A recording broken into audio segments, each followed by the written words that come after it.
दुनिया के बाजार में बिकने के लिए थोड़ी खड़ा हुआ हूँ। बिकना होता तो 25 साल पहले बिक गया होता।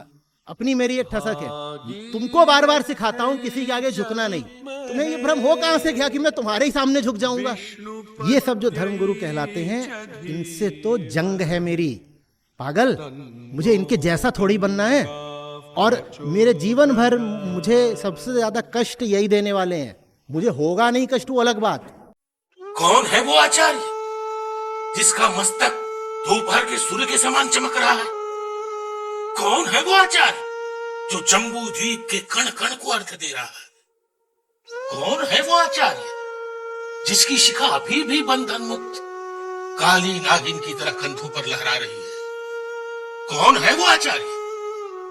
विदूषक, ये है वो आचार्य जिनके क्रोध के आगे दुष्ट थर थर कांपते हैं, जिनके संकल्प के आगे पर्वत राई राई हो जाते हैं। ये है वो जिन्होंने नंद वंश के विशाल वट वृक्ष को जड़ सहित उखाड़ फेंका।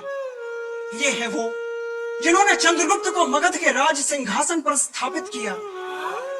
ये है वो जिन्होंने शास्त्रों का सम्मान किया और शस्त्रों को बल दिया। ये है वो जिन्होंने दुष्टों का संहार किया। आओ विदूषक, ऐसे रचना करने वाले, ऐसे पालन करने वाले और ऐसे संहार करने वाले आचार्यों को हम प्रणाम करें।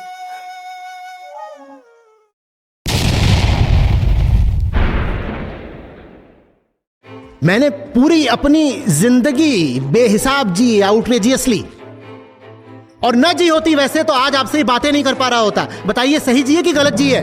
पूरी मेरी जिंदगी का कुल नतीजा यह है कि आज मैं वेदांत को भारत में आगे बढ़ा पा रहा हूं। तो जिंदगी ठीक ही जी होगी ना? मेरी जिंदगी की 2-4 झलकें मिल जाती हैं तो छाती पीटना और रोना शुरू करते हो। मैं कहता हूं मेरी पूरी जिंदगी अगर किसी दिन खुल गई तुम्हारे सामने तो आत्महत्या ही कर लोगे। तो मुझसे कोई उम्मीद रखना भी मत। न मैंने किसी प्रथा को सम्मान दिया, न परंपरा को, न संस्कृति को। मैंने राम को, कृष्ण को सम्मान दिया और मैंने वेदांत को पूजा।